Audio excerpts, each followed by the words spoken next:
धन का सुसमाचार।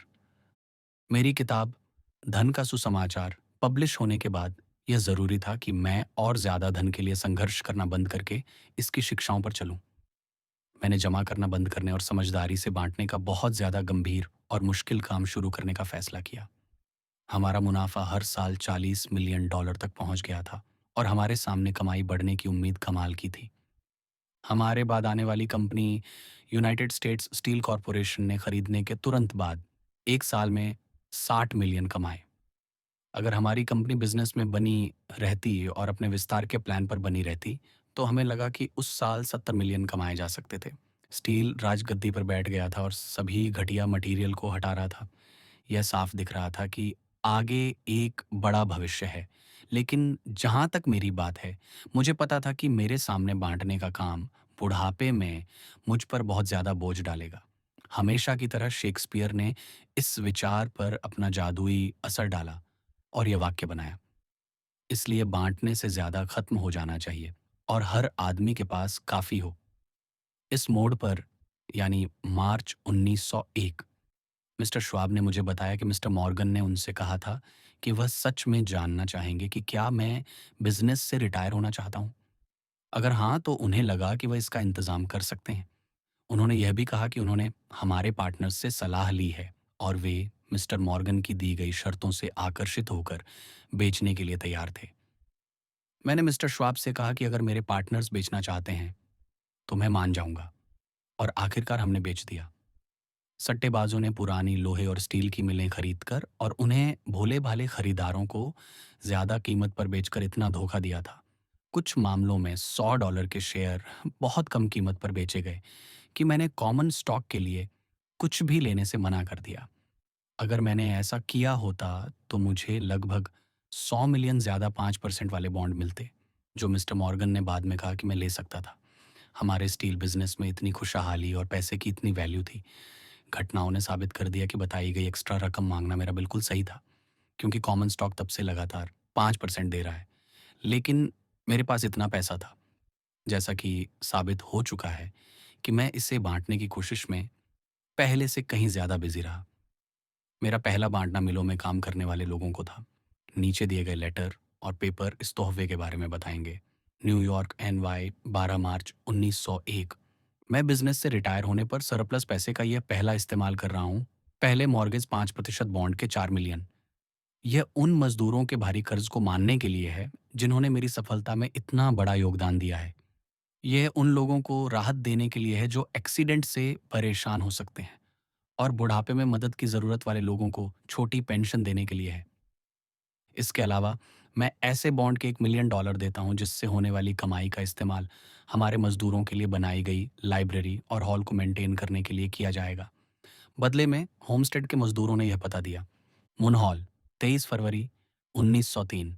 मिस्टर एंड्रयू कार्नेगी, न्यूयॉर्क का प्रिय सर, हम होमस्टेड स्टील वर्क्स के कर्मचारी इस तरह से अपनी कमेटी के जरिए आपको एंड्रयू कार्नेगी रिलीफ फंड शुरू करने में आपकी मदद के लिए बहुत बहुत शुक्रिया कहना चाहते हैं। पिछले महीने इसके काम की पहली सालाना रिपोर्ट हमारे सामने रखी गई थी। आपने हमेशा अपने काम करने वालों में जो दिलचस्पी दिखाई है, उसने आपके लिए ऐसी तारीफ दिलाई है जिसे सिर्फ शब्दों में बयान नहीं किया जा सकता। कई तरीकों से आपने अच्छा करने की कोशिश की है। हमारा मानना है कि एंड्रयू कार्नेगी रिलीफ फंड सबसे पहले आता है। हमें पर्सनली पता है कि ऐसे घरों में चिंताएं हल्की हुई हैं और उम्मीद और ताकत फिर से जगी है जहां इंसानी उम्मीदें धुंधली और निराश करने वाली लग रही थीं।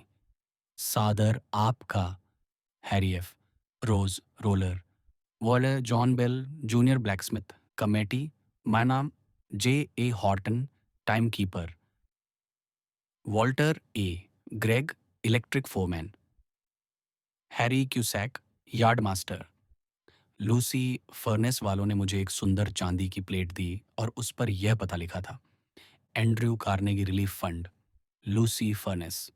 मिस्टर एंड्रयू कार्नेगी ने अपनी उदारता दिखाते हुए कार्नेगी कंपनी के कर्मचारियों के फायदे के लिए एंड्रयू कार्नेगी रिलीफ फंड दिया है। इसलिए यह तय किया जाता है कि लूसी फर्नेस के कर्मचारी एक खास मीटिंग में मिस्टर एंड्रयू कार्नेगी को उनके बेमिसाल और उदार दान के लिए दिल से धन्यवाद और तारीफ देते हैं, और इसके अलावा यह भी तय किया जाता है कि उनकी दिली इच्छा और प्रार्थना है कि उनकी ज़िंदगी लंबी हो ताकि वे अपने कामों का फल भोग सकें।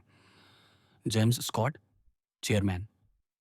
Louis A Hutchison, secretary. James Daly, committee. R C Taylor, John V, Ward. Frederick Volker, John M Wegg. मैं जल्द ही यूरोप के लिए रवाना हो गया और हमेशा की तरह मेरे कुछ पार्टनर मेरे साथ स्टीमर तक आए और मुझे अलविदा कहा। लेकिन ओह! मेरे लिए फ़र्क क्या था? हम जो चाहें कहें, जो चाहें करें, बड़ा बदलाव आ गया था। ये मैं समझने में नाकाम नहीं हो सका। ये झटका सच में बहुत बड़ा था और इस अलविदा में दर्द भी था, जो एक विदाई भी थी। कुछ महीनों बाद न्यूयॉर्क लौटने पर मुझे लगा कि मैं पूरी तरह से अजीब हूँ, लेकिन घाट पर मेरा स्वागत करने के लिए कई लड़कों को देखकर मुझे बहुत खुशी हुई। वही प्यारे दोस्त, लेकिन बहुत अलग। मैंने अपने पार्टनर खो दिए थे, लेकिन अपने दोस्त नहीं। ये कुछ तो था, ये बहुत कुछ था। एड्स अभी भी एक जगह खाली थी। अब मुझे अपने खुद के बनाए काम को करना था, एक्स्ट्रा पैसे को समझदारी से खर्च करना। इससे मेरी दिलचस्पी बनी रहती। एक दिन मेरी नज़र उस सबसे कीमती अखबार स्कॉटिश अमेरिकन में एक लाइन पर पड़ी, जिसमें मुझे कई अनमोल बातें मिली थीं। ये लाइन थी, भगवान एक जाल बनाने के लिए धागा भेजते हैं। ऐसा लगा जैसे ये सीधे मुझे भेजा गया हो। यह बात मेरे दिल में बैठ गई और मैंने तुरंत अपना पहला जाल बनाने का फैसला किया। सच में, भगवान ने सही रूप में धागा भेजा। न्यूयॉर्क पब्लिक लाइब्रेरीज के डॉ जे एस बिलिंग्स उनके एजेंट के तौर पर आए और डॉलर में से $5.25 मिलियन एक ही झटके में न्यूयॉर्क शहर के लिए वादा किए गए 68 ब्रांच लाइब्रेरीज के लिए चले गए। इसके बाद ब्रुकलिन के लिए 20 और लाइब्रेरीज बनी।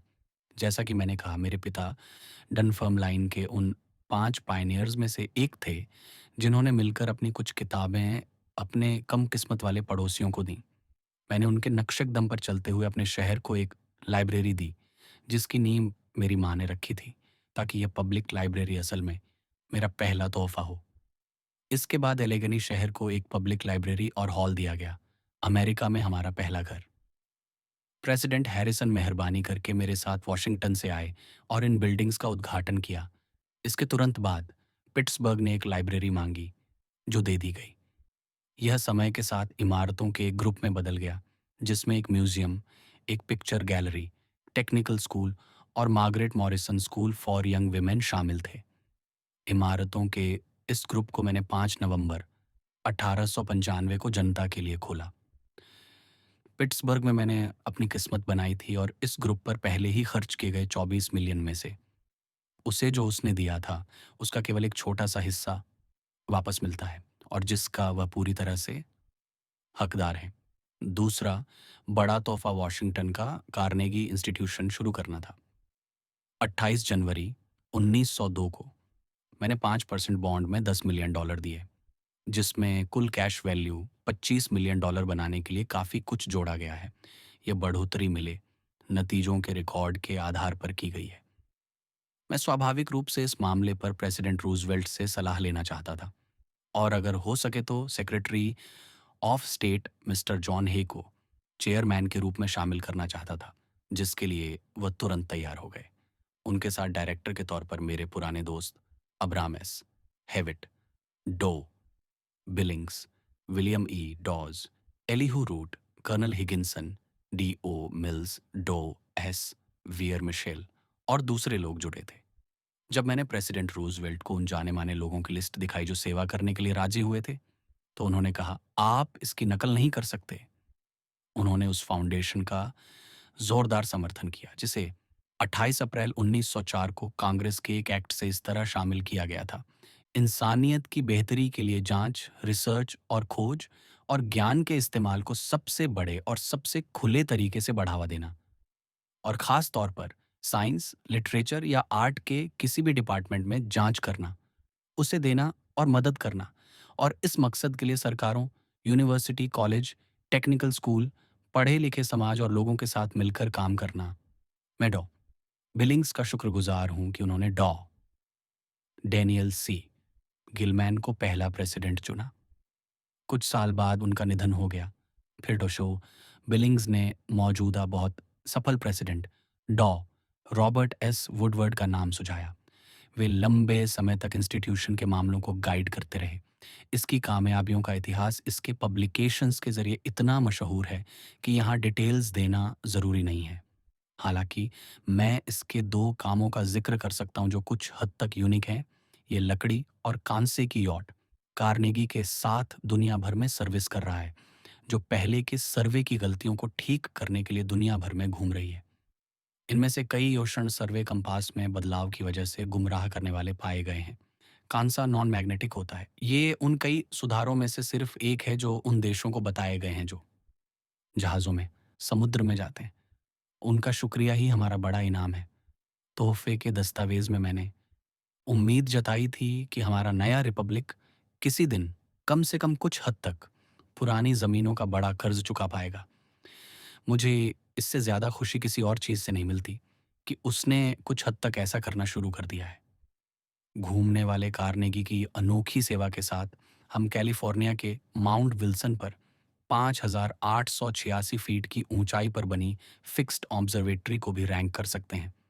प्रोफेसर हेल इसके इंचार्ज हैं। उन्होंने 1 साल रोम में जाने-माने एस्ट्रोनॉमर्स की मीटिंग में हिस्सा लिया था और वहाँ उन्हें ऐसे खुलासे हुए कि इन जानकारों ने तय किया कि उनकी अगली मीटिंग माउंट विल्सन की चोटी पर होगी। और ऐसा ही हुआ। माउंट विल्सन सिर्फ एक है, धरती में 72 फीट नीचे से। नए तारों की तस्वीरें ली गई हैं। इनमें से पहली प्लेट पर कई नई दुनियाएं, मेरा मानना है कि 16 खोजी गई थीं। दूसरी प्लेट पर मुझे लगता है कि 60 नई दुनियाएं थीं जो हमारी जानकारी में आई थीं, और तीसरी प्लेट पर 100 से ज़्यादा होने का अनुमान था। उनमें से कई हमारे सूरज से 20 गुना बड़ी बताई जाती हैं। उनमें से कुछ इतनी दूर थीं कि उनकी रोशनी हम तक पहुंचने में 8 साल लग जाते थे, जिससे हम सिर झुकाकर खुद से फुसफुसाते हैं। हम जो कुछ भी जानते हैं वह अनजान के सामने कुछ भी नहीं है। जब यह बहुत बड़ा नया ग्लास, जो मौजूदा किसी भी ग्लास से 3 गुना बड़ा होगा, काम करेगा, तो क्या-क्या खुलासे होंगे? मुझे यकीन है कि अगर कोई जाति चाँद पर रहती है, तो वे साफ दिखाई देंगी। तीसरा मज़ेदार काम हीरो फंड बनाना था, जिसमें मेरा पूरा दिल लगा हुआ था। मैंने पिट्सबर्ग के पास एक कोयले की खदान में हुए एक गंभीर एक्सीडेंट के बारे में सुना था, और कैसे पुराने सुपरिटेंडेंट मिस्टर टेलर, हालांकि तब दूसरे कामों में लगे हुए थे, तुरंत मौके पर पहुंच गए थे, इस उम्मीद में कि मुश्किल में काम आ सकें। वॉलंटियर्स को इकट्ठा किया, जिन्होंने तुरंत मदद की। वह उन्हें खदान में ले गए ताकि नीचे फंसे लोगों को बचाया जा सके।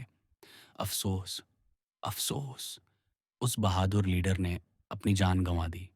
मैं यह बात अपने दिमाग से नहीं निकाल पा रहा था। मेरे प्यारे प्यारे दोस्त मिस्टर रिचर्ड वॉटसन गिल्डर ने मुझे यह सच्ची और सुंदर कविता भेजी थी, और मैंने एक्सीडेंट के बाद सुबह इसे फिर से पढ़ा और तब हीरो फंड बनाने का फैसला किया। शांति के समय में कहा गया था, जब धरती पर ढोल की आवाज और लड़ाई का शोर बंद हो जाएगा, ओह, तब इस देश में हीरो का काम, दौड़ खत्म नहीं होगा। लेकिन यह बात अभी कहीं भी नहीं गई थी कि एक छोटा सा हाथ एक बड़े गलत काम पर जीत के साथ उठा, जिसके शिकार सदियों से कुचले जा रहे थे। किसी औरत ने अपना पीला और कांपता हुआ चेहरा एक आदमी की बेइज्जती के सामने चट्टान की तरह मजबूत कर लिया। एक छोटा बच्चा चुपचाप सह रहा था ताकि उसका भयानक दर्द का जख्म किसी माँ के स्तन पर न पड़ जाए। किसी शांत विद्वान ने अपना दस्ताने नीचे फेंका और सत्य के महान नाम पर धर्म सभा की नाराजगी का जोखिम उठाया। कानूनों के शांत दायरे में एक नागरिक हीरो ने वह किया जिससे अचानक दुनिया भर की तालियां बजीं, और एक ने कीड़े को अपना लचीला जवान शरीर दे दिया ताकि वह हजारों जानें बचा सके। इसीलिए हीरो को इनाम देने या हीरो के परिवारों की मदद करने के लिए $5 मिलियन का फंड बनाया गया, जो अपने साथियों की सेवा करने या उन्हें बचाने की कोशिश में मारे जाते हैं, और मालिकों या दूसरों द्वारा दुर्घटनाओं में बेसहारा हुए लोगों के परिवारों की मदद करने के लिए। ये फंड, जो 15 अप्रैल 1904 को बनाया गया था, हर नज़रिए से एक पक्की सफलता साबित हुआ है। मेरे मन में इसके लिए एक पिता जैसा सम्मान है, क्योंकि किसी ने मुझे इसके बारे में नहीं बताया था। जहाँ तक मुझे पता है, इसके बारे में कभी सोचा भी नहीं गया था। इसलिए ये ज़ोर देकर मेरा अपना बच्चा है। बाद में मैंने इसे अपनी जन्मभूमि ग्रेट ब्रिटेन तक बढ़ाया, जिसका हेडक्वार्टर डनफर्मलाइन में था। कार्नेगी डनफर्मलाइन ट्रस्ट के ट्रस्टी इसका मैनेजमेंट करते हैं, और वे बहुत बढ़िया तरीके से सफल हुए हैं। सही समय पर इसे France Germany, Italy, Belgium, Holland, Norway, Sweden, Switzerland और डेनमार्क तक बढ़ाया गया। जर्मनी में इसके काम करने के तरीके के बारे में मुझे बर्लिन में हमारे अमेरिकी एम्बेसडर डेविड जेन हिल का एक लेटर मिला, जिसका एक हिस्सा मैं कोट कर रहा हूँ। अभी लिखने का मेरा मेन मकसद आपको यह बताना है कि his majesty German hero fund के काम करने के तरीके से कितने खुश हैं। वह इसे लेकर बहुत उत्साहित हैं और उन्होंने आपकी समझदारी और इसे शुरू करने में आपकी दरिया दिली की बहुत तारीफ की। उन्हें यकीन नहीं था कि यह इतनी ज़रूरी जगह ले पाएगा। उन्होंने मुझे कई ऐसे केस बताए जो सच में दिल को छूने वाले हैं और जिनके लिए वरना कोई इंतज़ाम नहीं होता। उनमें से एक केस एक जवान आदमी का था जिसने एक लड़के को डूबने से बचाया, और जैसे ही वे बच्चे को नाव में चढ़ाने के बाद उसे पानी से बाहर निकालने वाले थे, उसका हार्ट फेल हो गया और वह डूब गया। वह एक प्यारी जवान पत्नी और एक छोटा लड़का छोड़ गया। हीरो फंड ने उसे एक छोटा-सा बिज़नेस शुरू करने में मदद की है, जिससे वो अपना गुज़ारा कर सके और लड़के की पढ़ाई का भी ध्यान रखा जाएगा, जो बहुत होशियार है। ये तो बस एक उदाहरण है। वैलेंटिनी, सिविल कैबिनेट के चीफ, जो पहले ऐसे फंड की ज़रूरत को लेकर थोड़े शक में थे, अब इसे लेकर बहुत जोश में हैं, और उन्होंने मुझे बताया कि पूरा कमीशन जो ध्यान से चुने गए लोगों से बना है, अपने साधनों का सबसे अच्छा और समझदारी से इस्तेमाल करने के काम में पूरी लगन से लगा हुआ है और अपने फैसलों पर बहुत समय लगाया है। उन्होंने इंग्लिश और फ्रेंच कमीशन से बातचीत की है, रिपोर्ट एक्सचेंज करने का इंतज़ाम किया है और अपने काम में एक-दूसरे के संपर्क में रहने का प्लान बनाया है। उन्हें अमेरिकन रिपोर्ट में बहुत दिलचस्पी थी और उन्होंने उससे बहुत कुछ सीखा है।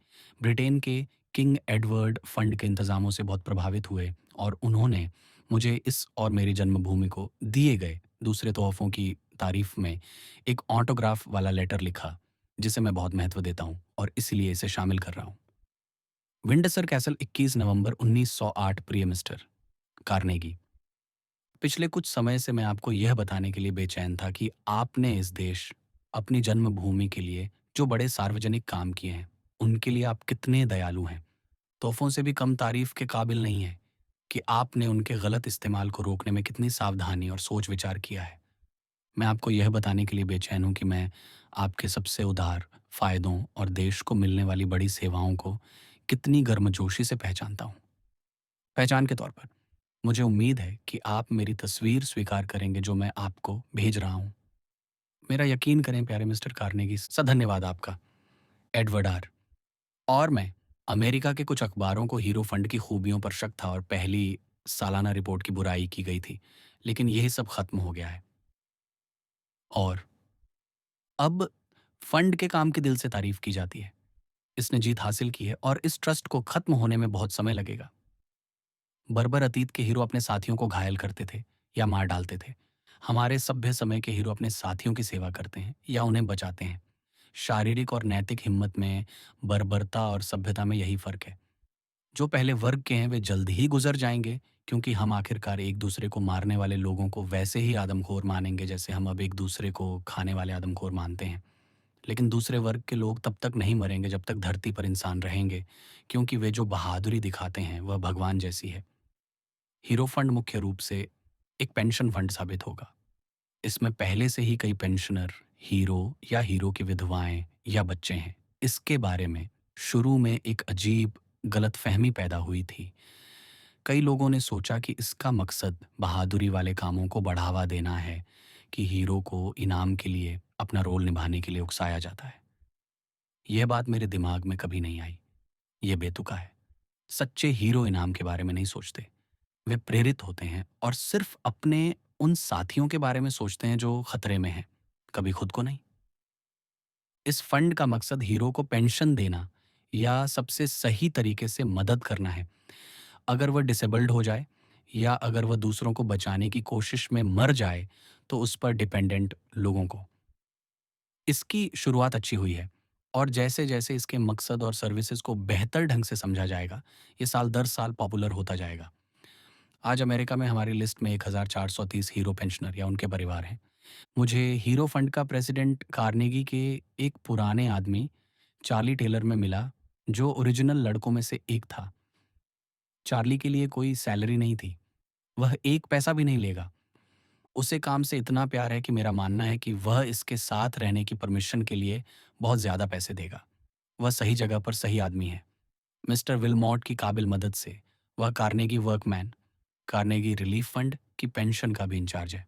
साथ ही मेरे पुराने डिवीज़न के रेलवे एम्प्लॉयज़ की पेंशन का भी।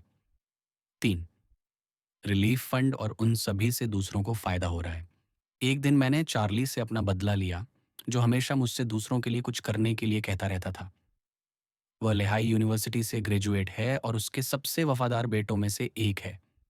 लेहाई एक बिल्डिंग चाहती थी और चार्ली उसका मुख्य सपोर्टर था। मैंने कुछ नहीं कहा, लेकिन प्रेसिडेंट ड्रिंकर को लिखा कि बिल्डिंग के लिए फंड देने की पेशकश इस शर्त पर की जाए कि मैं उसका नाम रखूं। वह मान गए और मैंने उसका नाम टेलर हॉल रखा। जब चार्ली को यह पता चला तो वह आया और कहा कि इसे वह मजाकिया लगेगा, कि वह तो बस एक मामूली ग्रेजुएट था और उससे पब्लिक में अपना नाम रखने का हक नहीं है, वगैरह वगैरह। मैंने उसकी हालत का बहुत मज़ा लिया जब तक उसने काम खत्म नहीं कर लिया, और फिर कहा कि अगर मैं टेलर हॉल पर जोर दूंगा तो शायद वह थोड़ा मजाकिया लगेगा, लेकिन उसे लेहाई के लिए खुद को कुछ हद तक कुर्बान करने को तैयार रहना चाहिए। अगर वह घमंड में डूबा नहीं होता तो उसे इस बात की ज़्यादा परवाह नहीं होती कि उसके नाम का इस्तेमाल कैसे किया जाता है, अगर इससे उसके अल्मा मेटर को मदद मिलती। टेलर वैसे भी कोई ख़ास नाम नहीं था। ये उसका बहुत ज़्यादा घमंड था जिसकी वजह से इतना हंगामा हुआ। उसे इस पर जीत हासिल करनी चाहिए। वह अपना फ़ैसला ले सकता था। वह टेलर का नाम या लिहाई का नाम कुर्बान कर सकता था, जैसा उसे पसंद हो, लेकिन नो टेलर, नो हॉल। वह मेरे पास था।